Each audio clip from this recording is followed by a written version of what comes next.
welcome back to the Xfinity Analyst Desk once again. Second map coming up between CLG and Cloud9.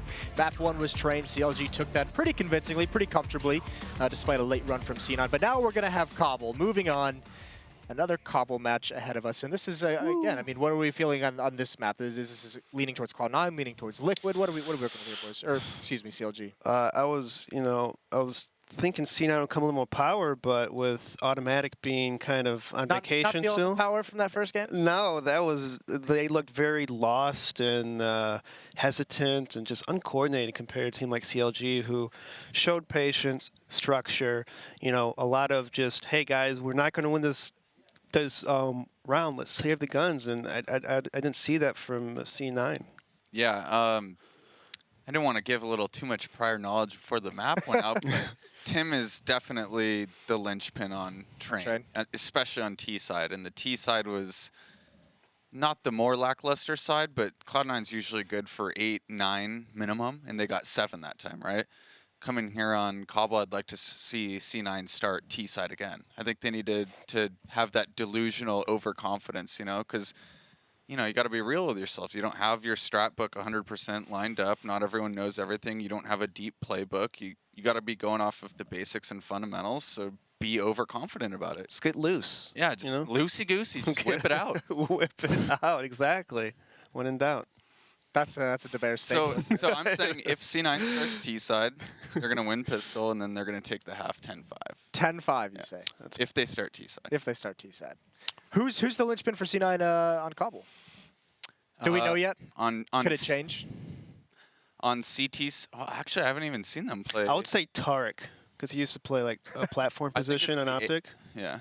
I think platform is pretty important. And I think it'll show of how, like if he's overconfident, say if he's peeking a lot, he likes to push, and like if you cut off that part of the map, I mean the map becomes pretty nice to hold. That Stewie and Tark are going to be super dynamic around there, right? They're going to be Phelpsing around in the smoke. Like, how Phelps plays that tree, puts the smoke on top of the tree as soon as they exec, and then nobody can do anything about it. So this is going to be fun. Cbble's like one of those maps where it's like, it's just asymmetrical, so you can just see so many different plays come out.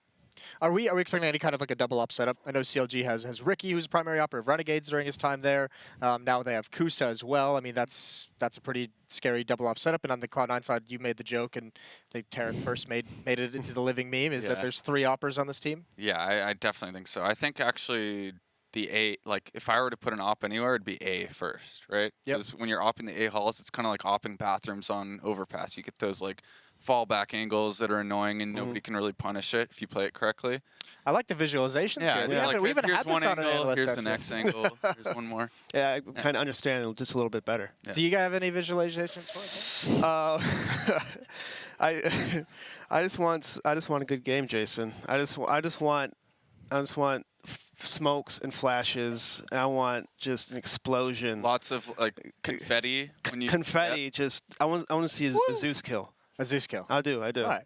Well, let's see what Betway's going to think of that, because we'll start getting some predictions into this Cbble match. I know you guys were split a little bit earlier, but you could see there, Cloud9. Actually, I mean, it swings again. It just seems like whoever Look at that flip flop. Look at that. Yeah. There's not very many loyal people out there, are there, Eric?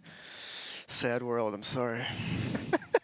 Are you feeling this though after that first game? Are you feeling that CLG's a little bit more favored after watching? Like you said, they didn't seem like they were very coordinated. They didn't seem like they were very focused on some of the post plants, some of the decision making. Are you feeling like CLG has a little bit of an upper hand? I think when other teams were taking off, CLG was probably the type of team to keep on practicing. They might have taken a week off or something, but they C9 definitely shown that, hey, they've been taking time off. They don't look strong. They don't look on point. And CLG does. Listen, let's bring in the casters again, because we heard them giggling in the background earlier. So we figure we just get them right in here. Boys, what are you feeling now? CLG looking good to you after that first map? Never really liked Cloud9, to be honest. Oh, you're so full of it. But yeah, if I had Scotty, get him in line. If I had any faith, I don't know. It's hard. It's hard to compose ourselves. It's a very entertaining desk. I love it here, Moses. But I think that CLG was pretty methodic in their holding of that CT half on Train, and I think that that's one thing that Cobblestone can kind of play into. They don't have to necessarily go for these kinds of all-out aggressive pushes. We don't need Oppers flanking like we saw on SK earlier tonight. And I think that as long as they're going to have the responses to the executions of Cloud9 and whatever they decide to throw their way on the T side, that CLG can still hold their own and maybe walk away with this 2-0 victory tonight. Yeah. I think that just on an individual level, Cloud9 can still just come to life. I mean, we know that at any given moment, any of those players can just single-handedly turn things up and really make a difficult matchup for CLG. But I just don't know if that's going to happen. That's one of those things where you have to wait for the game to see if anybody does step up in a big way. Yeah, certainly. I think, excuse me, James made a good point about how opping at A is actually where you would want to put your opper first. I think there's obviously the argument to be made that sometimes you want to go for the B plat pick or something like that, but the A is so friendly to it, just like as you mentioned on overpass, where you have these long angles and you have all these spots to fall back to. And you know, you can be sitting up on top of the site on A and watch both long and lower and the lower ramp and be completely safe. Apart from maybe your opponent getting a couple of bullets off from very far away with AKs that are not that accurate at that distance, and call for rotations from your teammates. So also easily fall off the top of the hut. Yeah. Then you're inside of the bomb site. That's a position where unless they have utility, they can't force you to fight. They can't burn you into the open. And as you said, that rotation will have that extra time to come in. So I think James is very on point when it comes to that safety and positioning of Oppers on A. But it is going to be Cloud9 to the T side. And if I'm not mistaken, James said, so long as they win this pistol, it will be a 10-5 Cloud9 half. Huh. Okay. I think that improves their chances of it being a 10-5 half, like, dramatically, but we'll see. He is the Cloud9 analyst after all. That's true. Can I deny that? Very heavy drop-down presence here from CLG. 3 players actually inside of drop itself. This is funny. This is kind of another parallel that you have with Overpass, where a very common strat, Got B's strat, one of his favorite strats is to take all the terrorists, run out long A, and then clear out bathrooms and just like run this train and make sure that no one's forward aggressive at A. It's just a big wide area that CTs will give up very easily. So it's a good idea sometimes to just run a Glock train, clear it out, whether or not you're going to go A or B. And in this position, it does look like they are posturing to end up hitting A anyway, but as we can see, they got what they wanted out of it in that they pushed CLG back into the site. This also is a double-edged sword, though, because it encourages the CTs to play 2 on A. And so I guess it makes sense here that they are focusing on B with no one at long B to challenge this long angle. Quite interesting. Yeah, this seems almost irresponsible, but clearly CLG have a plan. They must. Of course, those USPs at a distance could pan out, but it's going to be Ethan very quickly tested, and he falls with relative ease as Shroud finds the flank frag over on A. Counterlogic Gaming not sure where they want to go until they've at least cleared him out. Mike hits the dirt, and now CLG will have to force their way back into the bomb site. So clearing out these angles up close was the CTs, but Skadoodle puts a quick end to that. Rick A with a bit of a response, and Kusta takes the next. So we are into the 2v2. CTs dueling off as Rick A's all that's left. Ska with a 3K already, just jumps around the corner, finding safety. As Rick tries to find some more frags, he will find the headshot onto Tarek. It's now Skadoodle, all that's left. And with 711 health, he takes it. Yeah, very, very, very close. And good patience from Rick to deal with that plat player so carefully, not freak out when he started to get shot at. Cleans up the headshot, very nice. But around that probably should not have come that close, considering how easily it got in the sight in these first 2 kills from Skadoodle, obviously. So super well played from Cloud9. And again, I think, like, you know, even just having 1 CT up on the plat and just having information on players coming out means your rotates are a lot faster. So even if you wanted to focus on drop because you really felt like Cloud9 were going drop, they could have sacrificed at least one dude to play chicken coop or play on plat or play statue or something and made it a lot more difficult for C9 to get out. I feel like also when trying to deal with a drop-down execution in a pistol round versus Glocks, it's almost easier to just put outside all of your players on that deep B site. Put one in coop, put one towards flower pots, put one on platform, and give them up that drop-down. I mean, I think that if you're trying to anticipate a drop-down hit, you don't want to fight up close versus Glocks. True. But regardless, that's what CLG tried to employ. They get pulled between the two bomb sites, very unsure as to what was going on. And I think Cloud9 just get the best of them through and through. We did see that setup from Taco and Cold, I think, where Taco played with the op on plat, and then Cold played right in front of Rectangle, and then they let the terrorists have drop because they had pistols and they didn't want to give up that much space that easily. See if this force into the B site shall pan out. Rick8 does catch the head of Ska, and then Kusta gets turned on. Shroud follows suit with a kill on the Galil, and that leaves the two CZs left over. Poor Cutler finds himself alone in a very vast space. So his sidearm shall get nothing done this round unless Cloud9 double all the way back. Fairly easy conversion point for C9. Yeah, solid execute. Tree player might have caused a problem for them, but again, when you have drop, that spot is compromised, so the fact that they took it so easily means a lot. Stewie likes to abuse drop constantly with the help of his teammates. We'll see him do that not only on rounds like this, but also rifles. And especially when you have a MAC-10, the great part about your T rounds or your T anti-ecos is that if you go somewhere, whoever you put in front is most likely to get the kills, and so you don't have to get all SMGs if you want to save guns or bigger guns into the future rounds, or bail you out of a situation if those SMGs don't get kills in the beginning, and just send them out first. Oh. I want to say Cutler just barely spotted him, but not entirely sure. The Bears wanted a Zeus kill. Well, Ricky's got one, so let's see if he connects. One of the reasons I like Rick is that he will not shy away from buying this.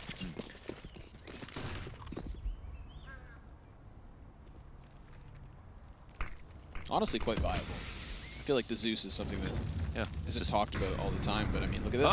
Oh, what? Denied! Damn. Stewie 2K. It's got right under that. Yep. The old dip and dodge. So never mind the Zeus. It is gone. Nope. Which means that the only investment on Cloud9 which remains shall be that which was moved forward by Cutler. That which has now been lost. Tarek takes him down. Ethan with a USP finding one frag and another. Ooh, that's a lot of damage dealt. But only 2 kills taken from CLG. Decent enough considering the investment, but that will be the 3-0 conversion for Cloud9. The rule of thumb being that you get 5 kills on those 2 anti-ecos, or the eco rounds for you, and you got a whole set of rebuys for the other team to deal with. And with that, you've put them one away from a save. So in this situation, CLG have bought down to 0 and have also gotten an op, so not the worst position in the world to be in. However, they have no kits.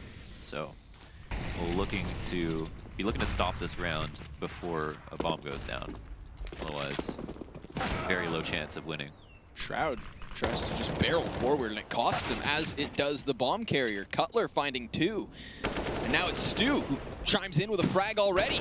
Wants to find Kusta through the wooden door, tags him to 33, but sits on 10 himself, just dodging these counter-terrorists until Ethan gets the best of him and finds that 3v2.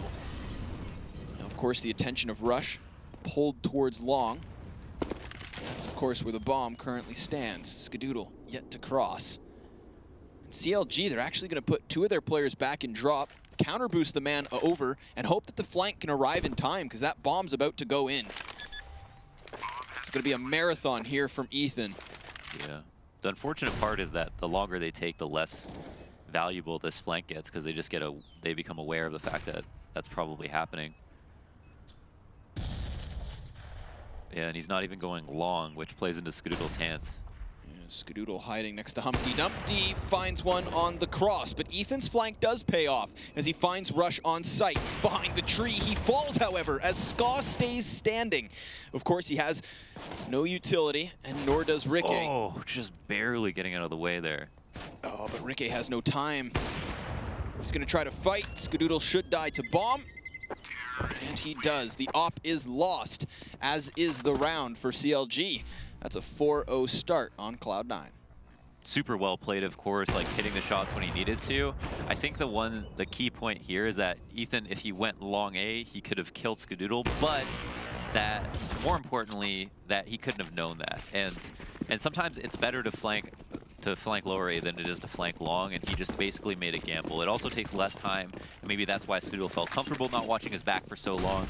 But with all those factors in mind, that 2v3 was only possible because of Skadoodle's positioning.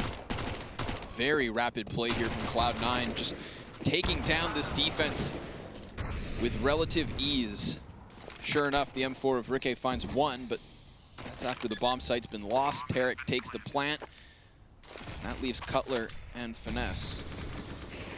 Now, Finesse doesn't have much to lose here, so he can still play with the CZ up close. Meanwhile, Cutler, he'd love to move that on forward.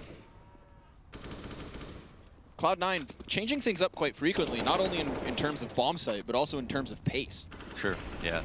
And on their Anticos, they love to abuse drop with those Mac 10s. So always going to be a kill there because that's such a close position for pistols, and yet it's also a nice fight for Mac 10s, and that's why hotheads meet there quite often. But yeah, at a certain point in the round, it becomes less favorable for CLG, even with their pistols or their light-by weapons, to try to move in to get kills. Instead, to try to hold exits and hope that Cloud9 or the terrorist team in general take alternate routes as opposed to long B, which they aren't able to stop. 5-0 start for our mix pug. Very skilled mix pug. Very skilled, the most skilled pug possible, yeah. Now we saw that double op from SK earlier tonight. Literally used from the 4th round to the 15th on their CT side. My goodness, did it work well. Of course, Ricky tries to get aggressive early on. Pays for it with 3/4 his health. And then has to fall back all the way to the safety of the site. Cutler, however, finds Stu with that UMP. And now CLG have got something to work with. It doesn't tell them a whole lot. Stewie, yes, he was there, but at the same time, he doesn't play drop alone typically, and so I don't think this means for CLG that it's 100% going to be B. And instead, Cloud9 have actually moved the bomb back towards A. I like that CLG are still playing A forward in this position. 5v4, but they have a lot of support from each other. Oh, actually it started to fall back. Skadoodle kills the man in the door, Ricky. That must have been a nice peek, because I think Ricky was posted on him. Cutler just has to hold off on long, and he certainly does that. Blanketing Shroud in a bullets. Rush catches the headshot to Finesse. And that's now the Opera of Skadoodle spotted. So, CLG trying to pinch back into the site, but Rush with an off angle finds Cutler, and the bomb has gone down. Looks like CLG will save yet again. Very reserved decision making so far tonight. I mean, I remember the time they lose B bomb site on train, a single player dies, and they call that immediate 4 versus 5 save. Yeah. Obviously, this is not the same case, but still another moment where they show level-headedness. I think yeah, certainly. It's always good to save whenever possible. I think people definitely, and Sam Delore, I can't pronounce his last. He writes for ESPN, but he wrote an article on how important deaths are, and that's something that people don't really talk about, and that's why a lot of teams like early in CSGO would just like go and attempt a lot of these retakes in situations where they might win, but they'll probably lose just because they don't value dying that much. They don't value having a gun in the next round, having the opportunity for everybody to have a buy in the next round, and that's a really big deal. It's the amount of chances you have, and especially on CT side, every death is super valuable.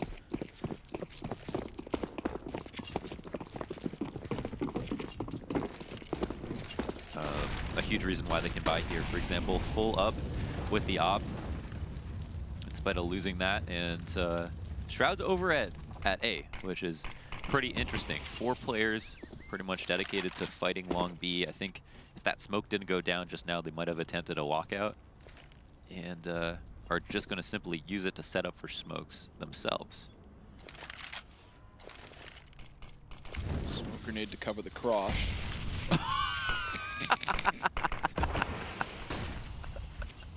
Hey, we've all been there. They just walk away slowly.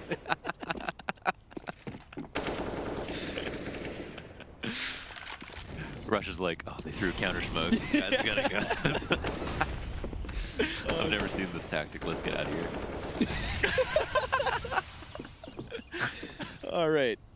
So, Cloud9 gonna have to come up with a new idea, seeing as they've almost run out of smokes.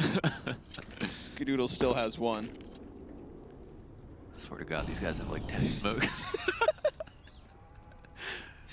Oh man, Stewie's down drop though. Couple of eyes on him though.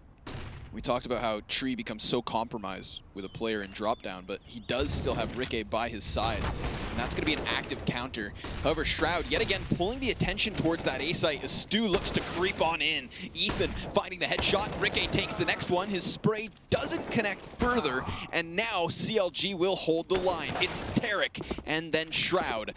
Both players were lit, and now both players are dead. Counter Logic Gaming to the scoreboard. Yeah, and you know, as much as we made fun of it, that probably played a huge factor because they didn't go out on that execute. It's hard. It's not really possible to tell whether they would have if that smoke had gone out. But the re-exec late and the adaptation they had to make obviously made things very complicated. So I don't think they'll sweat that too much. Stuff happens. And I'm not exactly sure how much damage he did last round, but CLG don't have that much money to work with. That's for sure. No, and obviously a hard reset. Kill them at this moment. Much better. Went way farther. Tarek wants to try an entry around the platform. Ethan is just underneath him, and he will use his own smoke to try and block this off. Allows for him to catch the kill as Kusta takes the next. Here comes Shroud, flying through the sky and falling to the op as suddenly the 5v2 unfolds. Stu, the next to fall, and Skadoodle's all that's left. Now that smoke covers the cross. He does get in, could find Ethan for free. It's Rikke instead that gets popped, more damage dealt, and Cutler takes the trade. There we have it. Cloud9 tried to bully their way into the B-bomb site. CLG are having none of it. Yeah, solid hold, you know, from both players close up. I think it was both Ethan, excuse me, and Kusta. From Chicken Coop, very standard positions. From Ethan's perspective, it's like, as long as I dodge flashes, I get a kill on a player jumping out. And for Cloud9, it's, we just need to blind this guy who's playing close up or hope that they aren't playing anyone there. And they couldn't do that. So it seems like that exec has cost them a couple of rounds for a couple of different reasons. But either way, I don't think they're going to want to try that again, at least not for a bit. I quite like the positions from CLG right now. They're somewhat passive, but they're still testing drop. They have both of A's choke points covered. They're maybe expecting to be able to kill Skadoodle. Stewie, however, has made his way into drop and done some damage. What is that blood? If no one has damage dealt to them, is that just my eyes? I didn't see it. Might have been server side. Tarek didn't see that kill coming. Gets taken down first and foremost. Finesse with the next as Stewie gets dropped. And Cutler holds the cross, catching Rush and then falling to Shroud, who doubles down with a headshot to Kusta. Wants another, but will come up with only 2 as CLG move to 3. Yeah, and that crossfire was tight from both spots on the site, one watching lower, one watching upper. Cutler's aim has been very on point. Those are a couple of very nice kills from Shroud. And again, if he didn't get those, as a last man coming out who was just trying to salvage whatever he could, that would have been a 5-player live round for CLG. A 3rd round in a row, and a save now for Cloud9. Solid stuff. Keeping enough players alive each round that they win to accumulate some cash. keep their buys healthy enough. Of course, this is one of those rounds where they should walk away near unscathed. Crazier things have happened. And Cloud9, having the aimers that they do, have those 3 Deegs. I feel like he's looking at the check.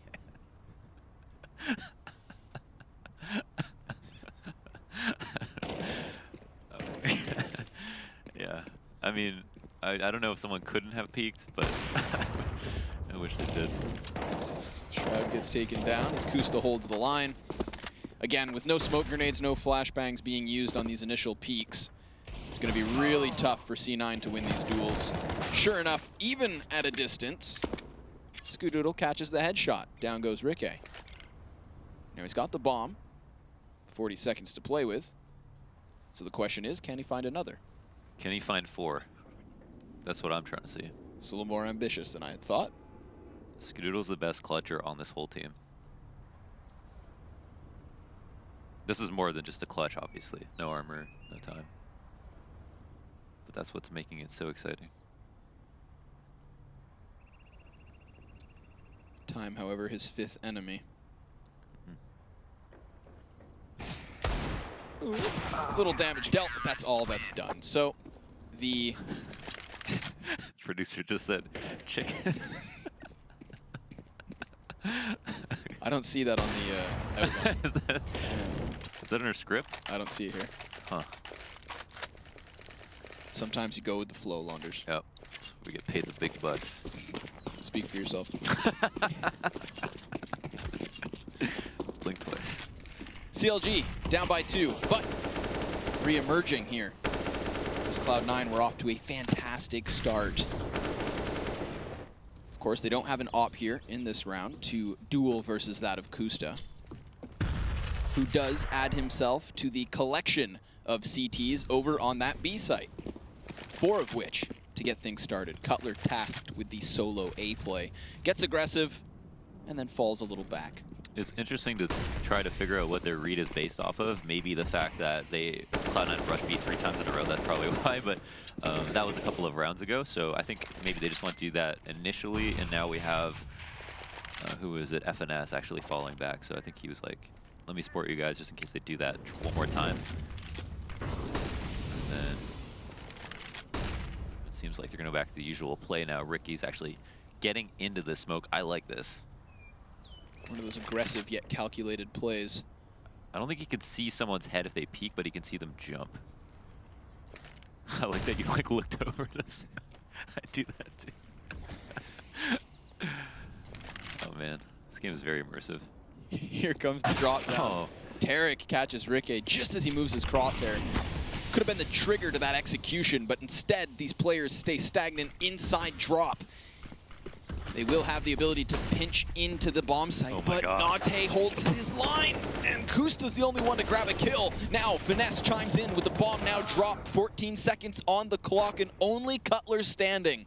1v3, as Skadoodle finds cover on the bomb site, certainly able to plant, and there we have it. Cloud9 back on the board, 7-4. And that's adaptation in a nutshell, right? Instead of simply going for that full-on long B with very little or no drop presence, using a drop split to initiate the long players, because again, having someone come out the back of drop means that people by statue are useless.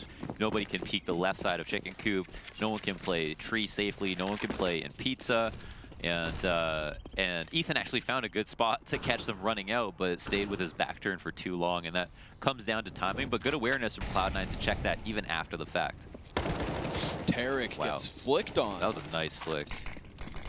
Cutler connects. Yeah, it used a couple of bullets, but that was clean. Ooh, Shroud, I don't think Shroud realizes how close he came to dying just now.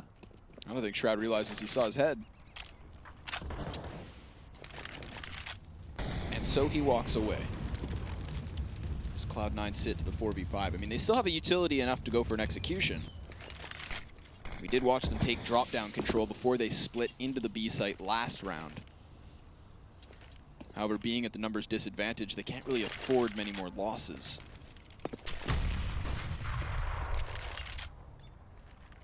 Four focused on drop, Shroud being the first man to stray. Oh, Skedoodle assisting him too, actually. Yeah, Shroud wants to clear this corner. They have a molly to do it. It'd be Skedoodle to lose his scope, though, to throw it. And oh, Timing is superb. Nate finds Shroud with his back turned, and Ricky on the window looking for young Stu. Stewie jumps through. The timing is on point, and then immediately Cloud9 shift towards the A site. They've got 3 players to CLG's 4. But it's Cutler to take the next. Finesse gets flicked on. Rush with a response and a chance for Cloud9. But there's 10 seconds on the clock. That's a crucial kill from Skedoodle. And a 2-on-2 ensues. With the long lurk coming through. That's Ethan. Now, last time we saw him come up from ramp and wasn't able to get much done. This time, he's got it committed, but Ska checks at the last moment. And with a full bar of health, Ska needs to hold the line. Rush could be so easily toppled, but it's Kusta with a cannon. No rifle in hand. He falls back as Cloud9 walk away with another round. That was such a lucky round for Cloud9. I mean, just for Stewie to be able to get that kill. Obviously, you know, that has nothing to do. He did everything right. It's just that Ricky pulled out a smoke just as it was. And I mean, it was just as the smoke was dissipating. So, I mean, maybe it was a little unsafe. Maybe you should pull it a second sooner. But at the same time, it was still there. So you got to say that was just a matter of timing. But also, Skedoodle was eyes set on that door for a good 7 to 8 seconds and just turned around. And, you know, that you can credit to game sense, almost certainly. Ethan was still unlucky in that situation, but super sharp with the realization that a flank might be coming through. The entirety of Skedoodle's play has been sharp here so far on Cobble. 15 frags currently to his name. All his teammates still under double digits. So Shroud looks to stat pad. Oh, another opportunity though. Ooh, same spot from Ricky as well. Yeah. Finesse caught reloading. Stewie gets aggressive. And Nate gets towards bomb site. It looks like they're not gonna... I'm like laser focused on this Zeus. He's not moving. Ethan with another pistol kill. We saw his USP pay off even versus armored players. Oh, might happen. Yeah! Woo! Bomb plant still found from Cloud9, but at least Ricky not only gets a Zeus kill, but an op. Shroud's like, I should have never left PUBG.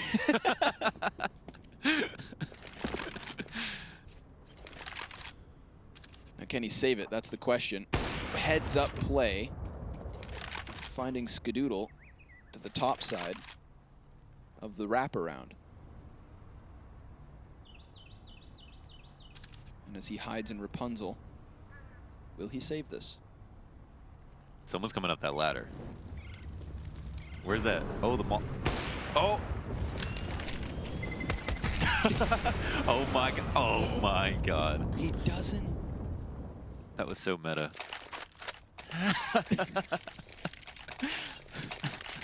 He just faded back into the void. In disbelief that that just happened. So Ska gets his op back. Cloud9 get a 9th round. And CLG still sit on 4. Now, reminder, our new analyst said 10-5 if they won the pistol. Ooh, getting close to that, Fred, that's true. Pretty close. We'll see if this is the round that CLG add to the board, as they do have M4s. And they are locking down this bomb site, spraying down the initial 2 entries. As the bomb hits the dirt, Ethan goes high, and Skedoodle removes him from that position. But Finesse still on site, and a fantastic flash as all of Cloud9 get clumped together. All of CLG arrive on rotation. Kusta burned out into the open, but Rush covered in smoke. Ricky with a TK and FNS with another frag. Back to the 2v2. Oh no. They're actually going to lose this round. So they want you to think. But Cutler's coming back in as the smoke does fade. Ska with a shot down range.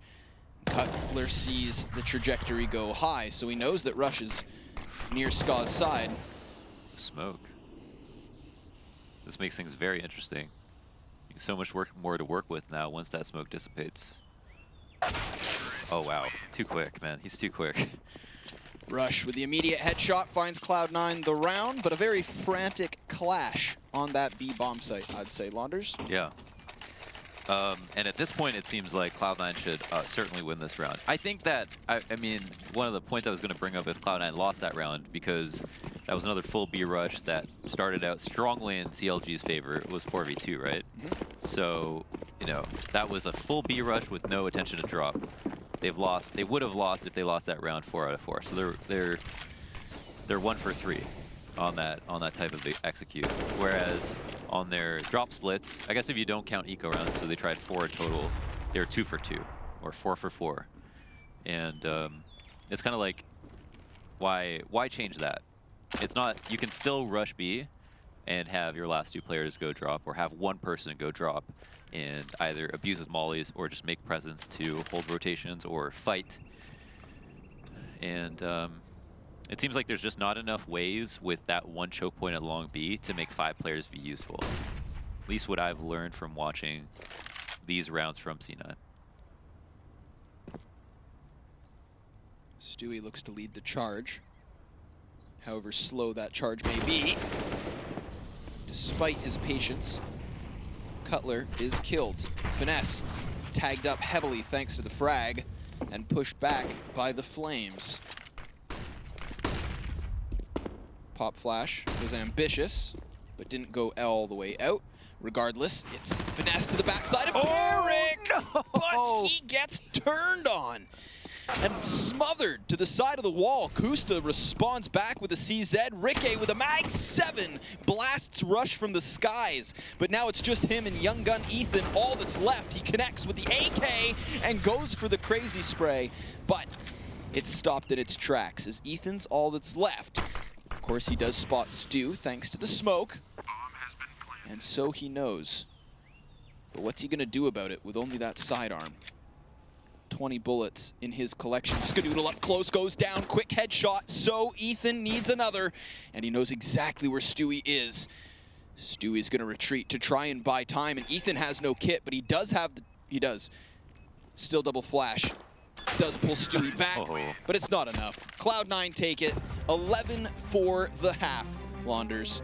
What started off with what looked like a little CLG comeback was then turned back around by Cloud9, and my goodness, did they ever assert themselves.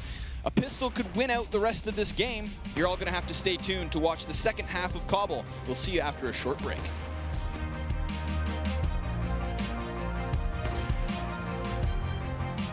ESL Pro League is brought to you in part by Intel, the City of Odense, GeForce GTX, Lenovo Legion, Bedway, Pay Safeguard, Logitech G, Mountain Dew League, Xfinity, and ESEA.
Welcome back, ladies and gentlemen, to the ESL Pro League. We have one half left here tonight on the first day of this season. It's been a pleasure so far to cover Cbble between CLG and Cloud9, and I'm very excited to get this next half under wraps. Maybe one more Zeus, maybe one more Miss Smoke. I don't know, anything, and this game would be perfect. So far, it's been a pretty good map so far for Cloud9, who were able to get away with murder at B more than a couple of times. CLG were able to stop a certain type of hit that involved them focusing all their attention along and no one to drop when typically you split sites, just because it was part of their rush. And moving into the second half, I'm actually quite curious what James would say about what to expect, but we can't beg him for that kind of insight just yet. And I am not James, therefore I can only offer limited information. Limited, just literally because of the way your name's spelled. Yeah. Oh, all right. So I think that, at least personally, from the insight that I can offer, I would think that it was a very inactive CT side from CLG. We didn't really see them make any big plays on that defense. And I mean, this goes back to the conversation of what CLG do best, which is generally just kind of this like methodic CS. They sit back, they try to respond to whatever their opponents throw their way. And while they successfully held back Cloud9 on Train, I don't think that's the case here. I feel like that B bomb site was overwhelmed way too often for CLG to really deal with. Even in those moments of like 2 versus 4s with the smoke grenades and the flashbangs all over the place, I can't help but feel like Cloud9 just bested them in those very frantic moments. So, I mean, compare this to the defense of SK, where we saw all these pushes from long A, those counter boosts inside of drop down. It was much more active in their playmaking, whereas CLG kind of came up empty-handed. Yeah, that's true. They're a lot more, SK were a lot more proactive on Cbble, which is a map that a lot of even top pros will tell you that you can't do anything on CT side, and it really did require just very careful, perfect timing, and in situations where you have a lot to lose, and that's partially the reason that you can get away with it, but at the same time, it's not a risk that a lot of teams will take, including CLG like we saw in this map. So they still got a new half to look forward to. And I want to say that the game is still up in the air. We saw a much better CLG last map, and I don't think one side will be telling, especially for Cloud9, who have a lot of questions to answer for themselves. Yeah, and I think that I mean, obviously, when it comes to executions and the ability to find kills, that's something that Cloud9 are going to definitely have in their pocket. But in terms of responding to what CLG will now have the pleasure of throwing their way, you know, you can always find exploitable rotations and stuff like that when you have these newer teams on a CT side. So again, this is a very talented Cloud9 roster. We expect them to succeed in the future moving forward, but the question was going to be, are they going to show up here tonight on the very first day of the season? They didn't really on Train, and they certainly have in the opening half of Cbble. But here we go. Without further ado, the final half of the night. CLG to the T side with a smoke and molly, and Stewie with only a quarter health. Yeah, instantly salty. That's one of the worst ways to start out. But I think what he did do is just go and peek for information with maybe the best spawn, and you should be able to get a free peek off. I mean, he probably took the first bullet that came his way, and that's the only reason he is at a quarter HP, but probably thought it was somewhat safe, as would most people.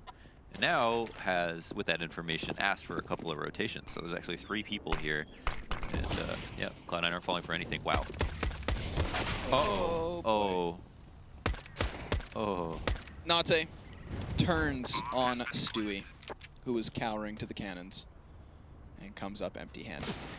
Skadoodle on the lurk finds Rikke in the Matrix, where the Deagle pays dividend and connects to the head. Next up's Tarek. He too dead. Shroud is all that's left. And while he peppers away towards Kusta, he'll take himself the 2K. CLG with a flawless pistol round. Yeah, flawless. Everyone in their duels. Rikke getting a long-range 1D. Stewie got destroyed. Damn. That's a tough one. And here's Kusta with, I guess, 2 kills. Just to close it out. Why not? Yeah, holds off that frantic, last desperate rotation. And there is a frag on Shroud, a couple flashbangs, so a few bells and whistles for Cloud9 to play with. And we're actually going to go for the A stack. An A stack versus what looks like an A clear. So, I mean, technically, if they use their nades properly, it's still going to be difficult for Cloud9 to do anything, but they're all standing in positions that don't often get Molotov'd out. So it depends how aggressive they get. This could be a pretty good kind of cone fire. If Rush can take that first peek, then the CZ of Shroud up close could be so deadly. And he spots the Shadow, takes the first, but Rush comes up empty-handed. Sure enough, CLG clearing out 2, but Skadoodle with a kill to FNS. So we're still left with a 3v3. Yeah, this is absolutely where it gets terrifying for CLG. Rick is really low, which means just he is super prone to dying, especially to pistols. It's very different if the other team has an op or something like that. I mean, pistols are going to be in positions to just like try to get as much free damage off as possible. So being low is extremely dangerous. Clearing out A, however, oh wow, Ethan ran through even completely blind. That's just really good by him, but fortunately for him as well, there was no one there. And Cloud9 have not moved really. One person dedicated, that's Tarek, who's sitting on default. They might not expect this, seeing Skadoodle rotate in like this. Oh, weird angle from Ethan. Uses the tip of the ledge to get that little advantage upwards. Tarek spots the Shadow, but Ethan catches the kill. And so Stu's all that's left. Long range hit on the CZ. But still this 1v3, very tough spot for him to be in. Will wrap to the backside of the site, could go high, but instead goes wide and sprays for another. Oh my god, it's not over. No, he swaps to the P250, and Ricke's so damn lit. Kusta's up close in the corner of the stables, but the swap to the AK costs him. He's caught pulling the bolt, so he goes down. Valiant effort, but effort's not enough. Definitely. Thought only counts for so much, and Tarek just turns off of Ethan as he sees his Shadow. A little bit too late. Close call, good reads from Cloud9, both on the initial A setup and the call to not move from there. Read CLG completely, and they'll remember that. Now it's going to be, again, CT is where the bomb is being postured towards, so I think that was just for the nades, however, and it looks like CLG will be moving towards A. FNS going to be hanging back, but nothing super fast or aggressive like we saw from Cloud9 with their drop plays.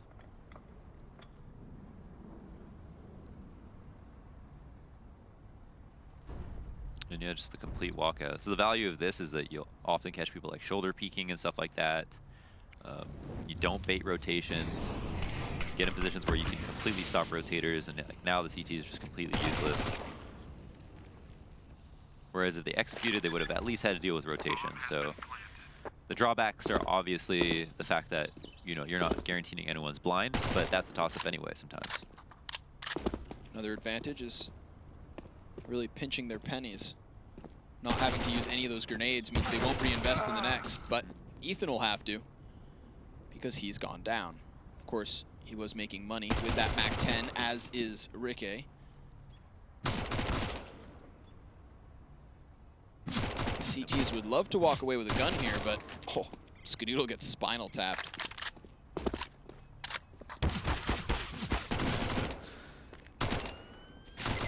Oh, surprised he gets that kill. 3 kills, lots of money.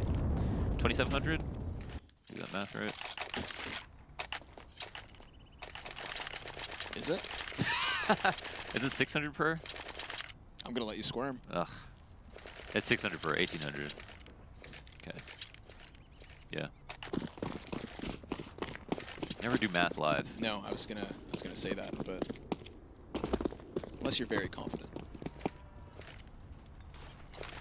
I still wet my bed sometimes. Get it all off your chest, Launders. Got an op in the hands of Ska, but no nades on his belt. Barely any nades for all of Cloud9, really. They go for that preemptive B-site stack, see that there is no aggression from CLG, and then start to shift Shroud over.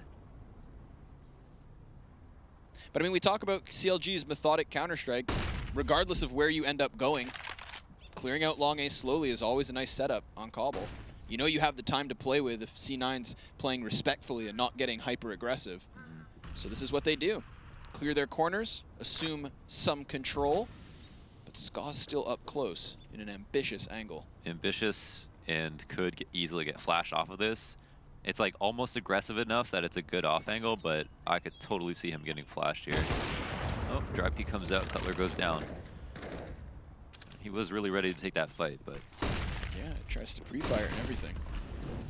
Here's those angles that James was talking about. You can fall back to the safety. Luckily, Shroud's there to trade as Ska's shot goes wide, and this allows Finesse to find the flank. So, the opening is apparent. They charge back towards the B site, bomb towards Platt, Ethan towards drop, where he does catch Tarek in the open. And yet Finesse is yet to cross. Oh, Rush kills Ethan off the top side, and that leaves the IGL to clutch. 1v2, he finds the first, and now he knows where he is. Shroud stuck behind the stones, but Finesse doesn't see it! Oh my god, no way! And that won't matter, because he sprays him down regardless. Oh my god. Last second kill, crucially taken by Finesse. CLG to 8, and 3 points the difference. Man, Shroud thought he was getting run up on. Finesse had no idea he was still there. Wow, and Shroud did all that too. Oh, what a way to go. Damn. And into a save. Holy smokes.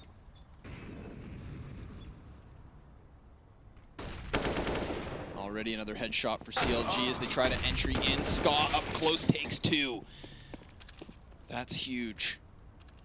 But now, CLG just slow things down. Tarek seemed to have a really cute off angle. Didn't get cleared. But who's he gonna fight? Oh, he's not even watching anything. This is good. I mean, this is a way to close the distance. Hiding behind the flower pot. Not that it's gonna help. Cutler finds him, and the next. That's Rush down for the count, and only Shroud left standing. Now he does get an opportunity to close this gap. He will get up close. This is 2 players stacked. They're on the site. He sprays, but Cutler will take him down. Good damage, but also good entries for CLG to get in there. I think it could have gotten way uglier, especially if Tarek got away with sitting in that position for long enough. And Cbble, very fortunate, the second kill right on the head just before dying. Close call, too close for comfort. Buy comes out nonetheless. No one has too much money. This is turning into a real massacre.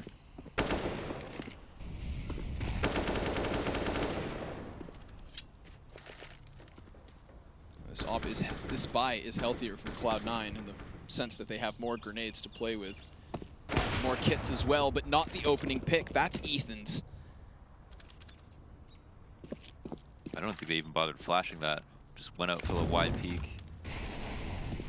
Even versus Skadoodle earlier when Cutler tries to duel. Yeah. It's just dry peeks. There's like really no reason for it. Just flash. Sending a message, Launders.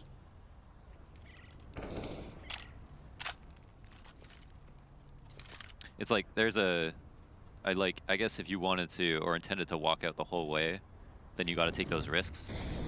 But he had to make a step to make that peak anyway. So it's like, and no, everyone's going to be anticipating a flash that early anyway. But if you spend 200 bucks, just see if he's there. Ricky doesn't check the corner, so down he goes. Shroud still standing as Tarek takes the kill, but Kusta finds the trade. Flash goes flying upwards as Cutler takes Shroud down. Now Rush is on the other side of the vent, does catch Ethan mid-spray, but then he puts himself on display. Easy cleanup from Finesse, catching him on the cross. Double digits on both sides of the score now as CLG start to mount a comeback, and this time Cloud9 call their pause by the looks of things earlier on. Yeah, good time to call a pause. I think Cloud9 are in a position where they're getting close to tied up. There's no reason for them to force their hand, but at the same time, they've got so much money that they might want to think about how they're going to use it if they want to get a couple of nades. Yeah. It's probably not worth getting Fomuses because, again, they're not in any kind of danger of losing the game quite yet. Yeah. It's the old twofer pause. Yeah, it's tough when you have a round like that where, like, Skadoodle should have hit that shot. You know, like, that was standard practice.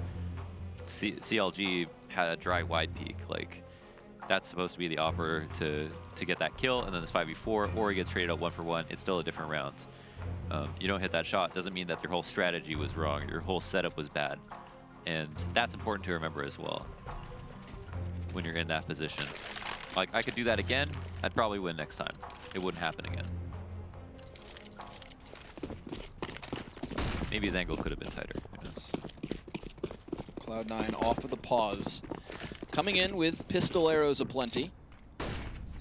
Couple sets of Kevlar. And one set of grenades.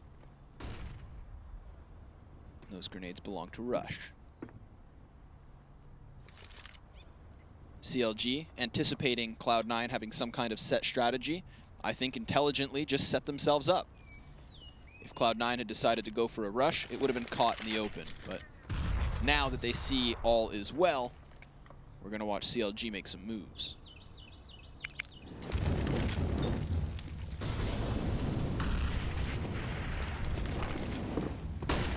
Nice frag. Good bank angle.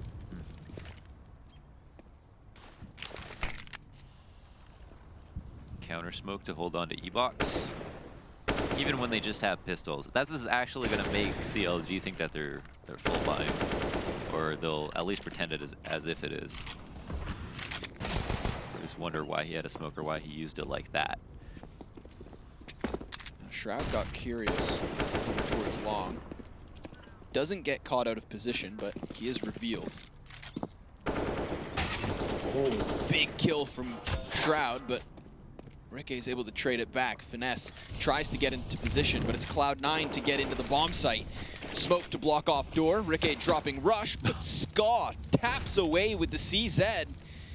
And I don't think they know there's a man in backside. So if Skadoodle can distract, then he can swing wide as Tarek comes in from behind with an op as Stewie drops that bomb. There's 6 seconds left. Finesse needs the plant or the kill to boot, but he's gonna find neither.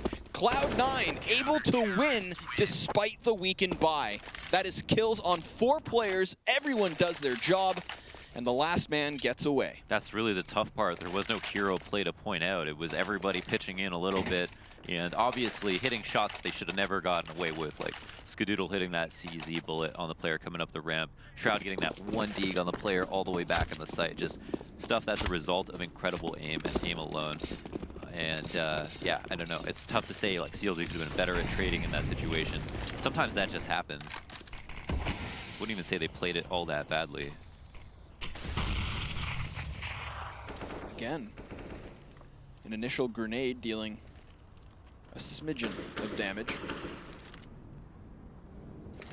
As Ethan's taken to 81.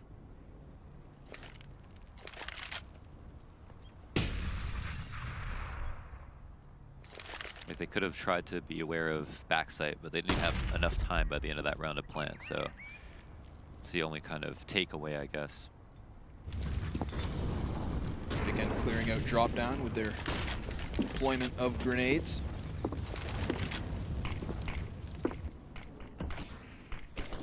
Nicely timed on the smoke, allows for Rikke to get in. Molotov bounces onto the other side and will pop. Everyone for CLG in position here to just collapse down onto the B bomb site, but Cloud9 have an anchor in Tarek. He's actually going to decide to cross because he gets burned out. Will escape with his life, but now he's just going to have to hide inside the flowers. They don't have any nades to get him. No. And they have players on site to distract. He's still able to take one, and then it's traded back by Kusta. Rikke taking the next as Kusta doubles down and leaves Ska alone for now. Shroud on rotation, catches Cutler, and Skadoodle dropped up close to the AK. And so Shroud tasked with the clutch. Kusta has the angle and the kill.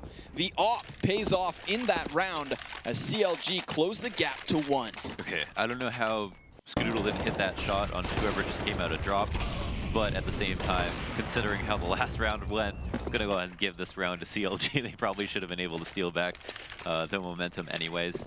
I think unfortunately though for Cloud9, this could cost 2. They're gonna be buying up on this one. Did they recover an op, or does Stewie just have so much money left over that he could buy one? Either way, he's gonna be using it. CLG have a full buy to deal with. They don't get a kill just yet, even though some damage is dealt. And, okay. Ethan's getting very aggressive, so. It's Stewie who's posted up on this angle, so Ethan could overstep the line. Does catch Tarek in the open. He was the only other player with a primary gun. And he crosses as the smoke fades in an untradeable position. That's costly.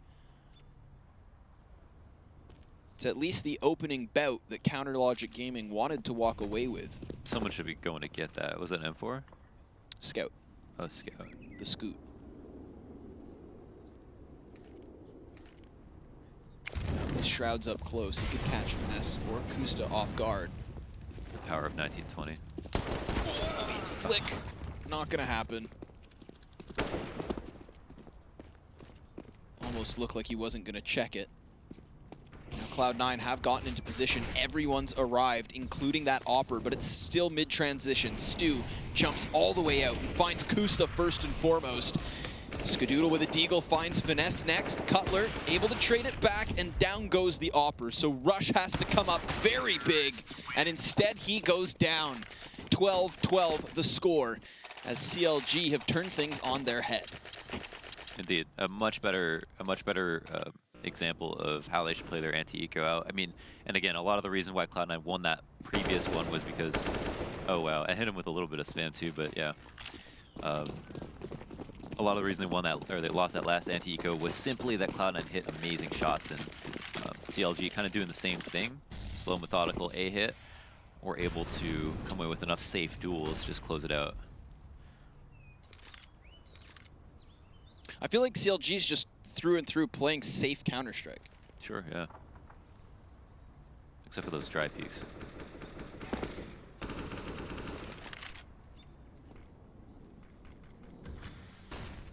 You need a little risk in your life. Almost as risky as a B-site bomb stack. Another situation, they walk A versus Cloud9 stack on B on a full eco round. So just a solid read from CLG, and it has been reads back and forth. We have seen Cloud9 pick the right side to sack at times, and CLG run right into it. So it's not been a one-sided affair for sure. I mean, I can't help but feel like, you know, as questionable as those dry peaks on long AR versus the gun rounds and versus the op of Skadoodle, which is occasionally in position, we also now have at least 2 rounds where CLG walk long A, make 0 contact, and are able to find this B-site stack completely for free. So, I mean, it's like, it's one of those moments where if you find contact on long A, you either trade frag effectively, or you just reposition towards that B rotate, and if you find nothing, well, you find a free B round. So I feel like CLG have really been using this A site more than anything else. A couple of rounds, sure, we see Ethan get like hyper aggressive on platform, but for the most part, A's been their bread and butter. Yeah. Yeah. Do you feel like that's a strategy that's viable all the time, or do you think that Cloud9 are just leaving this unchecked? No, I think it's just really good to do on certain anti-ecos, but you don't like if you think someone's opping, you don't walk out, right? Like if you think someone's just posted, you don't walk out, or you wouldn't call that. And they have picked a lot of the right rounds to do it. And I think that like unless they're completely sure, they wouldn't do it. And I'm not even sure they were planning to walk out that one round that Skadoodle off them. We can't know that because they made contact. Grenades. Good flashes. Executing inwards. Tarek up close, sprays for almost 2, but it's Stu instead, as Finesse finds another. And an immediate 3v3 as everyone pumps the brakes. Calm falls upon the bomb site as Rush falls back towards the gap. Cutler towards the door. Shroud will lock down the windowsill, so Finesse is going to double back, just clear out the flank and ensure their backside's safe. Meanwhile, Pop Flash allows for Cutler to peek, and that pays off in dividends as now it's a 3v2. Shroud and Skadoodle still up close. Very compromised positions. Yeah. Only free man right now is Shroud, and he's got to make a read or an adjustment or choose to not move. Everyone on the T side just wants to wait. Skadoodle wants to wait. Shroud decides to make a move, ends up dying. In 2v3, there's so much incentive to try it. Yeah, timing works in Finesse's favor. And now that bomb works towards the A site. Skadoodle left chasing ghosts. This is really smart because they know that if they leave someone to drop, that he can control a rotation, listen for Skadoodle, or simply wait if he comes in to drop.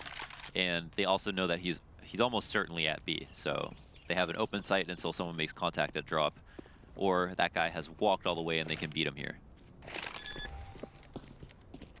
In the nick of time, the bomb is planted, and Skadoodle's left all alone. So 14-12 now. Remember, this was an 11-4 half. Yeah. I mean, an immediate turnaround. Unfortunately for Cloud9, when they finally went around, it's an immediate hard reset. Yeah. So that's just one of those moments where desperation now starts to sink in. And that the only I didn't even realize this. The only round they won was that eco. Yep. That's pretty. It's pretty crazy. Yeah, that's pretty crazy. Especially when we earlier tonight see Liquid come up so empty-handed on their T side, right? On their T side, the only second round they win is off of this like sporadic pistol buy when they just all get desperate towards the B site. Now it's Cloud9 on the CT side, winning only on that eco. What do they do here? Honest, I don't. It must be tempting to try to buy something. Spend a little bit too much money, maybe. And it looks like, yeah, they want to at least get armor behind the op. They might not be able to see an op again this half, and they don't, people don't want to play match point, even if it makes sense to. Especially considering the half that they've had. And just as we talked about at the beginning of this half, it's like every single half is very different. Different set of problems, different set of benefits. That's an interesting flash. Wow. This is a three-man stack. Rush's position had been used before. He is able to fall back to the corner, and he's still alive here. Did so much damage, too. Oh my god. Tarek cleans up shop. Doesn't deal the damage, but will take himself the kills. But Ricky hears all of this. He's going to catch them as they double back. Down goes Tarek. Rush is up next, and they both fall. So Stu was needed in a very big way. But Kusta takes his head, and CLG take 15 now. What an incredible comeback. Yeah, it's actually a massive comeback. 11-4 half to 15-12. And as we see this, we're like, oh no, not another eco, not a second eco in this half, not this late in the half. After such a great comeback from CLG. There's actually a double off adjustment from Cloud9. This might be what they need to get back into it. I mean, history would tell you that CLG have this round wrapped up, but the best way to avoid that is to avoid history and try something new.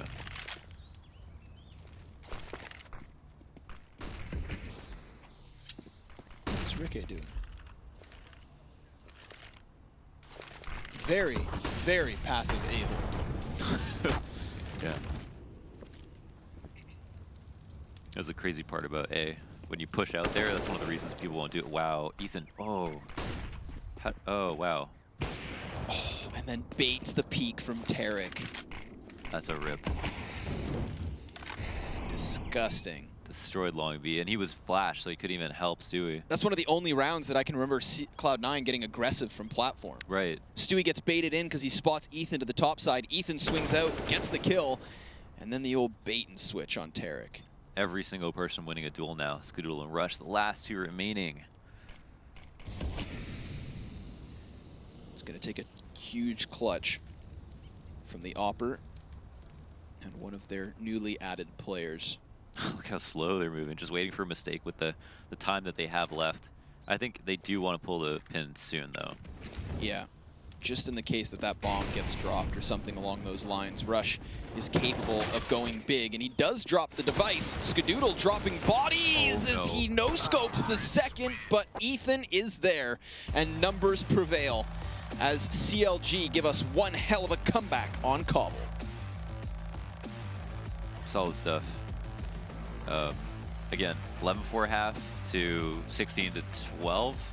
Yes. Yeah, one round one. Unbelievable stuff. Damn. Damn. Kind of leaves you grasping for words, Launders. I mean, James did say it on the desk, 10-5 half. He nearly got it with the 11-4, but I don't think that even he, the analyst of Cloud9, could have seen that second half coming. We'll see what his thoughts and those of DeBear's are as we throw it back to the analyst desk to close things out. It's always possible when Kusta's involved, isn't it? He's a very good opper. Big Kenneth S. But he had a lot of those clutch no scopes. He's just rushing in with the team. I'm an entry opper. Why not? Yeah, either way. Okay, so let's start from the beginning. Cloud9, you said they win the pistol, they get a 10-5 half on the T side. You were wrong. They got 11-4. They had one better. They still let it slip away. A really nice comeback, but I mean, you have to feel like Cloud9, these CT sides that we've seen out of them, this seems to be the struggle of a new team, is finding that cohesion, finding that chemistry on rotates, the communication required to get people in position at the right time, and they just collapsed on the defense. Yeah, I think it was a little bit overconfidence on just like the outlook of CT side. Like the first time they buy guns, they have a total of 4 grenades running out of spawn. Yeah. Like that's just not going to fly against a team that's very thorough in their approach. Like they've played CLG for the past 3 or 4 seasons. They know the way they play. They know it's very default, thorough. Like especially on Cbble, you need nades. So I mean, as soon as I saw that, I was kind of scared. And then, sure enough, you know, for the rest of the half, the only round they win is a pistol save where they overstack the A site and just get lucky. Yeah, and I mean, before we move on to CLG and talk about how well they played, I mean, again, Eric, I know the one big topic conversation we had was that weird buy towards the end of the game. Yeah, I was talking about how I think Stewie it was has Ska. Tarek has a scout, and then there's 3 pistols. Yeah, there's 3 pistols. There's an AWP on Stewie, and it's like, you know, the match is still kind of close. It's not out of your reach yet, but once you start overbuying and just like doing something impulsive, like what Stewie was calling, he's probably just calling AWP because he thinks he's going to make the play, but he didn't make the play, and now it puts his team in a bigger hole than once they were. And I think this is where you need the IGL, an in-game leader, to say, guys, let's take Tim out, let's slow it down, let's just, you know, because they're just, like, you're up so much and you're losing, you're going to be mad, you're going to be upset. You got to keep that down. Is that more of a tilt buy or trying to do too much, trying to think that you can make something happen? I mean, I feel like it's hard to label somebody as tilting, right? Because you never know. But if let's say that's the 3rd map in a major of the final. Or even a playoff BO3, 3rd map, it's 12 all, you just got reset. Do you do that buy? Most likely not. Yeah. Like in my opinion, most likely not. Fair situation. Now let's move on to CLG. Let's talk about the winners just a little bit because, once again, this T side out of CLG, we talked about it on Train. Very, very good. You know, very, very solid all across the map at hitting different locations, being dynamic, keeping Cloud9 on their toes. This is a team looking very well prepared, despite the fact that we mentioned in the pre-show, lost their coach, lost Amapet, who's got a very good reputation going for him right now, still managing to put solid performances up. Yeah, I think with CLG, they have a pretty good system, and Ryu is pretty, you know, he's kind of the same way as in terms of, you know, old school kind of player. You know, let's have some defaults, let's mix it up, and let's watch the replays of the other team, see what they got. Even though C9's a new team, you know, they still have tendencies of the players on what they do, like Tarek likes peak platform and whatnot. And it just really showed that even though Amapet left, you know, they still have a base to work off. While C9, they have new players, new roles. They still got to figure that out. And especially without an in-game leader, you know, it's hard to adjust on the fly in-game when you just only been playing for a week. Yeah, and on top of that, which we haven't mentioned, is that Ryu was the manager of NME and Selfless when Kusta was coming up, right? Kusta was like, oh man, like this guy's going to save it, right? This guy's crazy opper, came up through the ranks with Ryu, so they already have that like probably clear path of communication. So it's probably some good coaching going on there. Bond of fellowship. Yeah, fellowship. So to speak. Either way, that's going to be it for the matches tonight. If you guys want to check out some of the VODs, if you missed anything earlier, go to youtube.com/ESCLCS. Directly where you are watching this stream right now. You can catch all the VODs there, both from the European division and the North American division. That being said, let's check out the matches that you may have missed earlier this evening, and you can have it up on the screen. On the main stream, we watched Liquid and SK duke it out. They went 1-for-1. 2-0 win for CLG over the newly formed Cloud9 roster, and on the B stream, it was 2-0 for Optic. That second match they have there was won by Optic 16-10 as well, so they're 2-0. NRG takes out Splice, and then the second map is still going on, so you can actually tune into that right now if you would choose to through this very same browser. Let's check out the European standings as well, because I think they went on today. And there's, I mean, much like the North American division, there was some interesting roster changes over there. And actually, we're not going to check those out. It's just going to be the NA ones that we already went over. But so, I mean, why don't we, since I brought it up and already messed everything up, let's talk about the phase switch, the Guardian and Olaf. Are you guys pretty hyped about that? I was pretty hyped for Olaf as Guardian. He was kind of slumping, kind of weird thing with Team Na'Vi, and apparently this new team kind of enlightened him, because I believe he was tearing it up on Overpass, like just top fragging and just showing some of his own self. Nico was tearing it up in the first map. Up on the screen here, you have the North American standings. That's just for one day, so let's not get too overexcited. But obviously, CLG is going to be happy. I think Liquid's going to be pretty happy splitting with the best team in the league, perhaps 1-1 early on in the season. So that's got to make them happy to have those games behind them. Let's check out tomorrow's schedule of what we have coming up for you when you tune in. Then Misfits taking on CLG, so we get to see more of this this pretty good-looking CLG, if I'm honest, taking on Sean Gares and crew, and then SK Gaming once again taking on their former organization, Luminosity. Battle of the Brazilians there on Cbble, and Inferno on the B stream. Obviously, Rogue and Optic going to go head-to-head. Ghost and Liquid. Ghost went 0-2 this evening. They did not look that great against the Optic lineup, but perhaps chance for redemption in the afternoon. Any of those matches stand out for you guys? For me, I actually think both of them on the mainstream stand out, because Misfits versus CLG, they both kind of have that same style, like they plug in all the gaps. There's not going to be a lot of risk. A lot of default play, so it's going to come down to mind games, and like maybe what might separate the win is who can toss the better fakes and positioning. Something for you guys to watch out for is Misfits. Sean Gares is actually really good at designing smokes that, like, if he's going to run the same strat over and over again, there might be a small change in how a smoke lands, such that it'll create a one-way maybe on the third time you run a strat, and it'll catch somebody off. So that's something to watch out for, and I hope they unleash Almanac, because he's my dark horse to be rising star this season. Yes, that is one thing you can keep your eyes on tomorrow. That is the end of the evening so far, just after day one. Some good matches coming up tomorrow. Obviously, Sean Gares and the two young French players, Almanac, Deva Duvec, I think is the other name. Keep your eye on them, and we'll be back tomorrow, so we'll see you then.